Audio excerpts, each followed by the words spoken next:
तो ये movie one of the best action thrill movie है कोरिया के। सैडली मैं कोई क्लिप ऐड नहीं कर सकता, नहीं तो बेवजह का ही कॉपीराइट क्लेम मिल जाएगा। सो हम सिर्फ कहानी पर फोकस करेंगे, ना कि एक्शन पर। बट भाई लाजवाब एक्शन सीन्स है यार, एकदम धांसू एक्शन देखने को मिलता है फ्रॉम स्टार्ट टू एंड।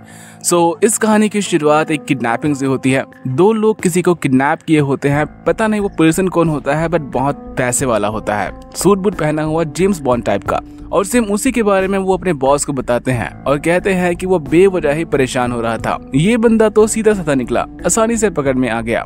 हमने उसे अड्डे पर पकड़ के रखा है, आप अपने आदमियों को लेकर आ जाओ। तो वहीं वो पर्सन अब तक एक को मार चुका होता है और इन दोनों को भी वो बड़ी ही आसानी से मार देता है, जैसे कि वो सिर्फ वेट कर रहा था कि वो दोनों अपने बॉस को फोन करके वहां पर बुलाएं, जो कि आता तो दो आदमियों के साथ है, पर जब वो यहाँ की हालत देखता है तो उसकी फट के हाथ में आ जाती है। पर इससे पहले वो वहां से भागता, शटर हो जाता है बंद और वो डर की वजह से अंधाधुंध फायरिंग करने लग जाते हैं जहां भी उन्हें लगता है कि कोई मूवमेंट हो रही है, जिससे उनकी सारी बुलेट्स हो जाती है खत्म। और सेम वही जेम्स बॉन्ड फिर एक एक करके दोनों को मार देता है, जिसके आखिर में बच जाता है तो सिर्फ उनका बॉस, जिसे वो इंटरेस्टिंगली कहता है अपना फ्रेंड। और इन दोनों के बीच में जो बातें होती है उससे ये पता चलता है कि इस बंदे ने उसके पैसे नहीं दिए होते और सेम वही पैसे वापस पाने के लिए इसने ये सब किया होता है।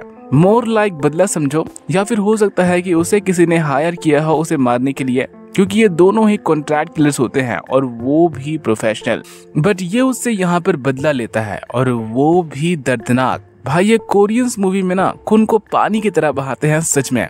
जिसके बाद कहानी शिफ्ट होती है एक अंडरग्राउंड फाइट क्लब की तरफ, जहां पर हमें इंट्रोड्यूस किया जाता है इस कहानी के सेकंड मोस्ट इम्पोर्टेंट कैरेक्टर से, जिसका नाम होता है मार्को। मार्को एक बॉक्सर होता है, बट इसके बॉक्सिंग करने की वजह होती है इसकी मॉम, जो कि बीमार होती है और उसी के इलाज के लिए उसे चाहिए होते हैं पैसे, जिसके लिए वो कुछ भी करता है, फिर चाहे बॉक्सिंग हो या फिर चोरी। मार्को साथ ही कोपिनो भी होता है। कोपिनो मतलब कोरियन और फिलिपिनो का मिक्स ब्रीड, जहां पर मार्को का डैड होता है एक कोरियन, तो वहीं उसकी मॉम होती है एक फिलिपिनो। और अपनी मॉम को बचाने के लिए मार्को अपने उसी डैड की तलाश में लगा होता है, जो कि पता नहीं जिंदा है भी या नहीं। और ऐसा कहने का रीजन होता है ये मास्टर, जो कि उसे कहता है कि एक अय्याश आदमी अपने औलाद के बारे में कभी भी नहीं सोचता, इधर उधर मुंह मारो और लड़की प्रेग्नेंट हुई तो उसे वैसे ही छोड़कर भाग जाओ। ये हर उस बच्चे की कहानी होती है जो कि उनके अनाथ आश्रम में होता है, और ये कहानी उस पर भी लागू होती है, क्योंकि मार्को का डैड उसकी माँ को प्रेग्नेंट करने के बाद ना तो वापस आया और ना ही शायद कभी वो वापस आएगा। बट फिर भी मार्को उसके बारे में हर दूसरे दिन पूछता है, जस्ट बाय चांस उसे कोई हिंट मिल जाए। साथ ही मार्को उसे पैसे भी ऑफर करता है ताकि वो किसी को हायर करे उसे ढूंढने के लिए। जिसके बाद मार्को जाता है एक बार में, जहाँ पर उसे एक पर्सन मिलता है। ये पर्सन पहले तो उसकी बेवजह ही तारीफें करता है, बट एंड में मुद्दे की बात करता है कि क्या वो उसके साथ मिलकर चोरी करेगा। उसे सिर्फ बिजली की तार काटनी है, बाकी सारा काम वो देख लेगा, और ये सब करने के लिए वो उसे 10% का हिस्सा भी देगा।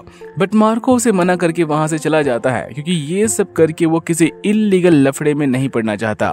बट बाद में जब उसे पैसों की जरूरत पड़ती है तो वो उसका साथ देने के लिए तैयार हो जाता है, जहाँ पर वो दोनों ही जाते हैं एक सुनसान सी जगह पर, और मार्को उस जगह की एक दुकान का ताला तोड़ने लगता है। जिसके कुछ देर में ही उसे एहसास होता है कि ये सब एक ट्रैप है, क्योंकि उसे मारने के लिए 20-30 मामू लोग वहां पर आ जाते हैं।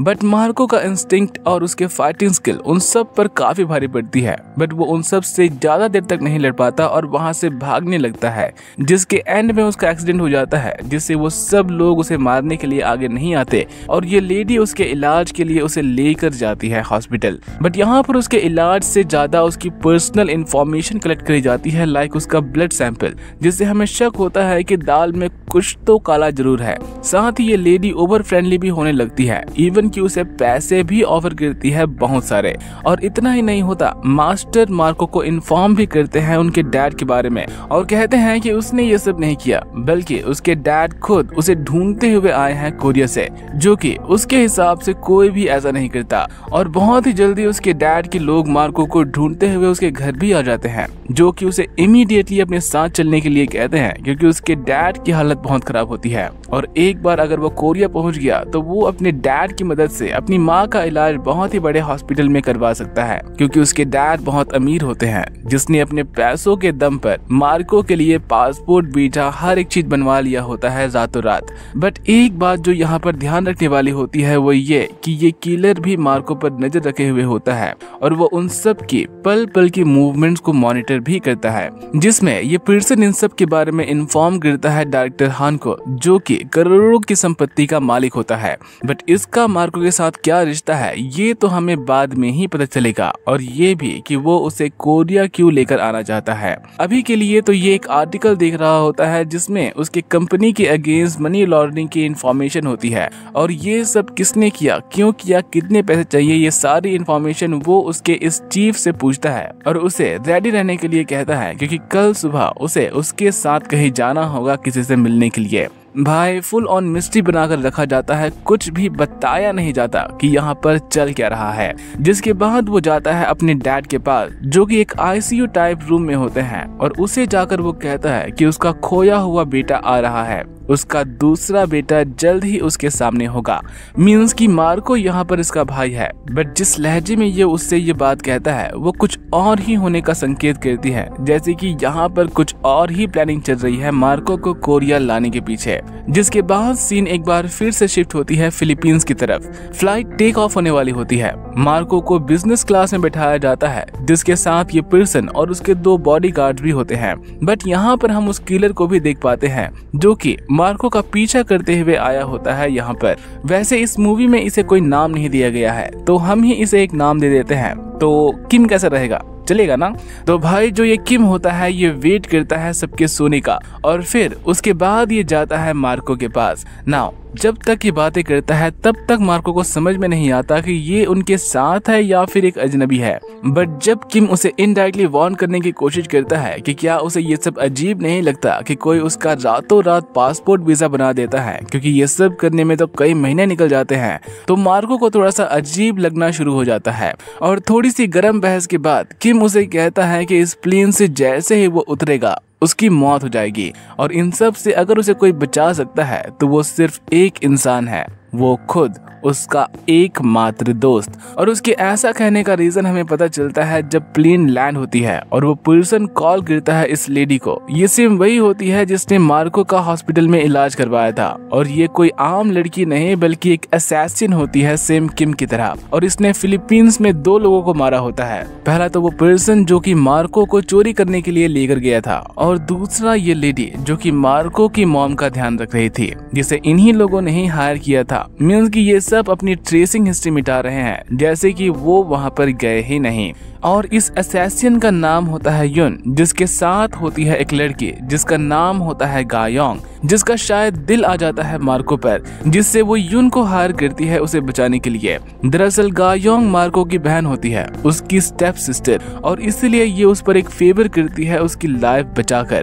तो वहीं दूसरी तरफ डायरेक्टर हान एक सुनसान सी जगह पर किसी का वेट कर रहे होते हैं अपने आदमियों के साथ, जिन्हें अच्छी तरह से मार पीट कर वहां पर लाया जाता है।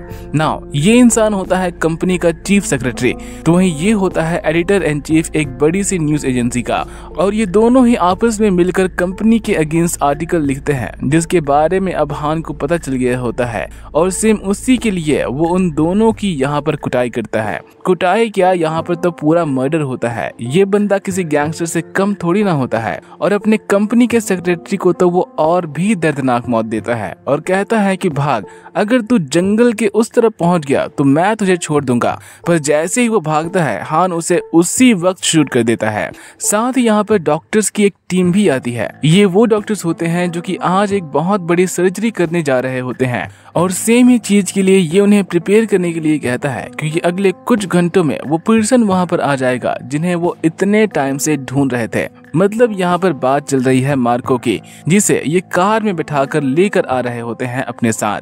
बट यहाँ पर उस कार का पीछा किम भी कर रहा होता है, जो कि मार्को को इशारा करता है और उसे कुछ बताने की कोशिश करता है। फिर उसके बाद धड़ाधड़ गोलियों की बरसात, जिससे गाड़ी इम्बैलेंस होकर जाती है जंगल के अंदर, जहाँ पर किम एक एक करके बचे हुए लोगों को भी मार देता है, जिसके आखिर में बच जाता है तो सिर्फ मार्को, जिसे वो वैसे ही छोड़कर कॉल करता है हान को, और इससे मांगता है फिरौती की रकम, और वो भी पूरे $10 मिलियन।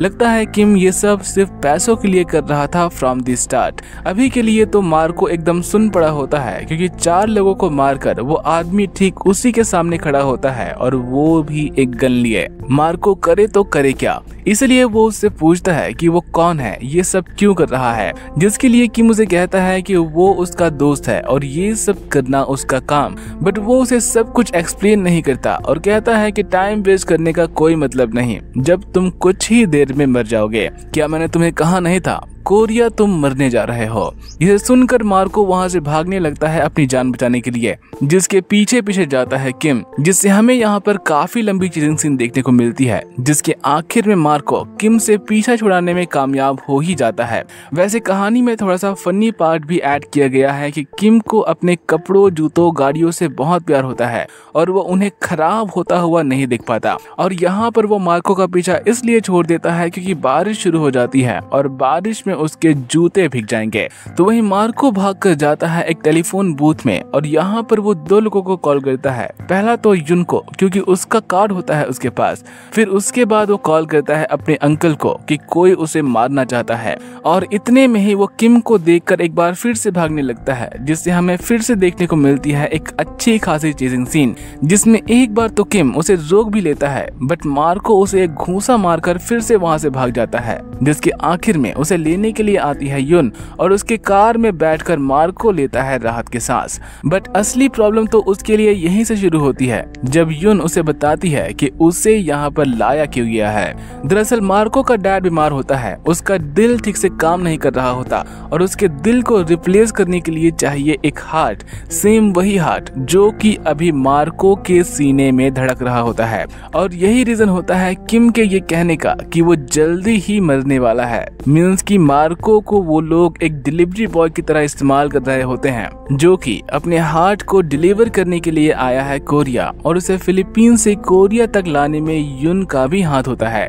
बट युन यहाँ पर उसकी मदद करती है टेम्पररी, क्योंकि उसे ऐसा करने के लिए गायोंग ने कहा होता है, क्योंकि वो चाहती है कि उसका डैड मर जाए, क्योंकि उसके डैड ने एक विल बनाया होता है कि अगर यहाँ पर उसकी मौत हो जाती है तो हान को कुछ भी ना मिले, और अगर हान को उसकी सारी प्रॉपर्टी नहीं मिलेगी तो उसकी सारी प्रॉपर्टी मिलेगी सिर्फ गायोंग को, जिससे अब इसके पीछे ना सिर्फ किम पड़ जाता है बल्कि डायरेक्टर हान भी, क्योंकि अगर उसका डैड मरा तो उसे एक फूटी कौड़ी भी नहीं मिलेगी, और सेम उसी को बचाने के लिए उसे चाहिए मार्को, और सेम उसी मार्को के सर पर गन लिए बैठी होती है युन, क्योंकि उसे ऐसा करने के लिए गायोंग ने ही कहा होता है। बट इससे पहले युन उसे मारती उसके गाड़ी को आकर ठोक देता है किम, जिससे सही मौके का फायदा देख मार्को वहां से भाग जाता है, और जब युन किम पर शूट करती है तो किम उसके खोपड़ी पर बंदूक रख उसे मार देता है। काइंड ऑफ वो उससे बदला लेता है खुद की गाड़ी की ऐसी की तैसी करने के लिए। और जब तक उनका वो सीन चलता है तब तक हान मार्को को पकड़कर ले जाता है अपने महल में,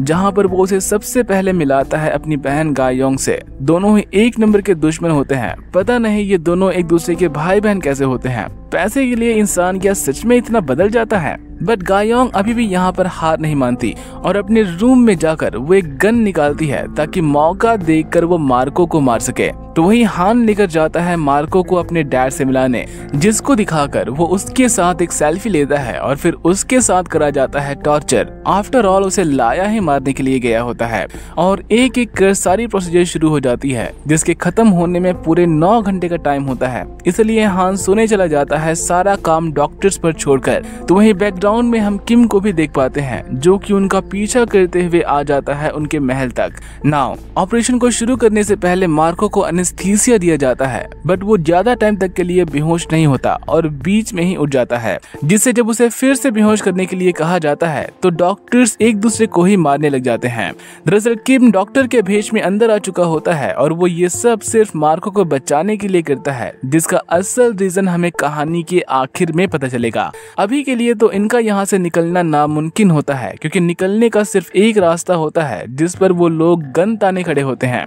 इसलिए मार्को अपने डैड से पूछता है कि कौन सा बाप खुद जिंदा रहने के लिए अपने बेटे को मारता है। इससे अच्छा तो ये होता कि उसे कभी पता ही नहीं चलता कि उसका बाप जिंदा भी है इस दुनिया में। तो वहीं दूसरी तरफ हान अब तक उठ चुका होता है और वो लेकर आता है अपनी पूरी गैंग को। उस रूम से बाहर निकलने का सिर्फ एक ही रास्ता होता है, इसलिए वो सीधा उसे ही ब्लॉक करके बैठ जाता है उनके बाहर आने के लिए, जिसके लिए किम ढाल बनाता है मार्को को, ये जानते हुए कि वो लोग उसे तो नहीं मारेंगे। बट हान यहाँ पर उसे जाने नहीं देता और उसे पूछता है कि उसे चाहिए क्या इन सब के बदले, जिसके लिए किम उससे $10 मिलियन मांगता है, और वो भी अमेरिकन। नाउ एक तरफ हान किम से नेगोशिएशन करता है, तो वहीं दूसरी तरफ गायोंग निशाना लगाती है मार्को पर, क्योंकि अगर मार्को मरा तो उसका डैड मरेगा और उसका डैड मरा तो सारा जायदाद उसका। बट किम सही वक्त पर उसे देख लेता है और रूम के अंदर चला जाता है। बट फायरिंग के होने की वजह से धड़ाधड़ गोलियों की बरसात होती है, जिसमें किम के साथ साथ घायल हो जाता है हान का डैड, जो कि एक प्रॉब्लम वाली बात होती है, क्योंकि हान अब रुकेगा नहीं। और एग्जैक्टली वो ऐसा ही करता है, अपने सभी आदमियों को वो लेकर सीधा घुस जाता है उस कमरे के अंदर। बट किम यहाँ पर उसे कहता है कि वो अभी भी मरा नहीं है, बट मर जरूर रहा है। अगर उसे उसके पैसे मिल जाए तो वो वहां से चला जाएगा उन दोनों को उसे सौंप कर, जिसके लिए वो उसे $10 मिलियन एक अकाउंट में डालने के लिए कहता है, जो कि किसी अननोन आइलैंड के एक बैंक में होती है। हान ये सब करना तो नहीं चाह रहा होता, बट सिचुएशन को देखते हुए वो ऐसा करने के लिए मजबूर हो जाता है, जिसके आखिर में किम मार्को को छोड़ देता है। बट हान यहाँ पर किम को नहीं छोड़ता, वो उससे गुस्सा होता है और अब वो उसे जिंदा वहां से जाने नहीं देगा, जिसके लिए किम उसे वार्न करता है कि वो एक प्रोफेशनल है और उससे रोकना उसके लिए बहुत ही ज्यादा नुकसानदायक होगा। बट हान यहाँ पर नहीं मानता, जिससे यहाँ पर खेली जाती है खून की होली। भाई सच में खून की यहाँ पर बारिश होती है। ये लोग ऐसे सीन को शूट करने के लिए सच में खून का इस्तेमाल करते हैं या फिर रंग लगाते हैं। एकदम धांसू फाइट चलती है पूरे 10 मिनट तक, जिसके आखिर में हान को एक गोली लगती है और वो हार मान लेता है कि किम वहां से चला जाए, जिसके मरने के बाद किम मार्को को लेकर वहां से निकलने लगता है। बट बीच में उनका रास्ता रोकती है गायोंग, और ये अभी भी मार्को को मारना चाहती है ताकि उसके मरने के बाद उसके डैड की सारी जायदाद उसके नाम पर हो जाए। बट मार्को उसे यहाँ पर कस के एक रापटा मारता है और उसे कहता है कि उसे उसकी ये हराम की कमाई नहीं चाहिए। पर गायोंग उस पर यहाँ पर यकीन नहीं करती और किम को हायर करने लगती है उसे मारने के लिए, जिससे यहाँ पर कहानी में आता है एक ट्विस्ट, और वो ट्विस्ट ये होता है कि मार्को उसका भाई होता ही नहीं। ये पूरा प्लान उसने तब बनाया था जब यून उसे कॉन्ट्रैक्ट देती है हान के छोटे भाई को ढूंढने के लिए, और सेम वही फोटो लेकर किम जाता है उस अनाथ आश्रम में और उससे कहता है कि वो किसी ऐसे को ढूंढे जो कि उस फोटो में दिख रहे बच्चे के जैसा दिखता था, जिसके लिए ये उसे ऑफर करता है बहुत सारे पैसे, जिससे ना सिर्फ वो उन बच्चों के लिए एक घर बनवा पाएगा बट खुद भी एक बेहतर लाइफ जिएगा। साथ ही किम को कैंसर भी होता है, इसलिए वो मास्टर को वादा करता है कि वो मार्को को कुछ भी नहीं होने देगा। मरने से पहले वो एक अच्छा काम करना चाहता है और ये सारी प्लानिंग कर वो मार्को के बारे में यून को इन्फॉर्मेशन देता है। साथ ही उसकी रिपोर्ट के साथ भी छेड़छाड़ करता है ताकि यून को पूरा यकीन हो जाए कि मार्को ही हान का छोटा भाई है। और ये सारी कहानी सुन मार्को यहाँ पर गुस्सा हो लड़ने लगता है किम से, क्योंकि उसने उसकी जान खतरे में जो डाली होती है। बट किम उसे एक्सप्लेन करता है कि जो भी होना था अब हो गया, जो $10 मिलियन उन्हें मिले हैं उससे वो अपनी माँ का इलाज करवा सकता है। बट मार्को जब फिर भी नहीं सुनता उसके, तो किम उसे फाइनली कहता है कि वो भी उसी की तरह एक कोपिनो है और उसे बहुत ही अच्छे से पता है कि ऐसा होना कैसा लगता है। साथ ही किम अब मर भी रहा होता है, इसलिए मार्को को उस पर सिंपैथी होने लगती है और वो उसके साथ वापस आ जाता है फिलीपींस, जहाँ पर एक तरफ हम कोपिनो चिल्ड्रन का आश्रम बनता हुआ देखते हैं, जिसे किम का नाम दिया जाता है क्योंकि सारे पैसे उसी ने ही दिए होते हैं। तो वहीं दूसरी तरफ मार्को अपनी मॉम का इलाज करवाता है एक बड़े से हॉस्पिटल में, जिसको अकेले में किम गुड बाय कहता है और उसे एक अच्छी एडवाइस देता है कि वो गैम्बलिंग और बॉक्सिंग से दूर रहे। दरअसल वो $10 मिलियन किम ने मार्को के अकाउंट में डाले होते हैं और साथ ही उस अनाथ आश्रम के अकाउंट में भी, क्योंकि इसके हिसाब से वो कैंसर की वजह से कभी भी मर जाएगा और मरने से पहले ये एक अच्छा काम करना चाहता है अपने पापों की भरपाई के लिए। बट मूवी के एंड में एक ट्विस्ट और भी आता है जब किम एक अच्छे से डॉक्टर के पास जाता है खुद की चेकअप करवाने के लिए, जो कि उसे कहता है कि वो एकदम ठीक है, जो ब्लीडिंग ब्लीडिंग उसे हो रही थी वो किसी दवाई की वजह से हो रही होगी, जिसे अब उसने शायद लेना बंद कर दिया है। इंस्टेड वो उनकी जगह पर मल्टीविटामिन ले रहा होता है जो कि उसके लिए फायदेमंद होती है। और इस लास्ट सीन से मैं ये कंक्लूड कर सकता हूँ कि इस मूवी का आगे कोई सेकंड पार्ट भी आएगा। Thanks for watching. चैनल पर नए हो तो सब्सक्राइब करके जाना। जल्दी मिलते हैं, बाय।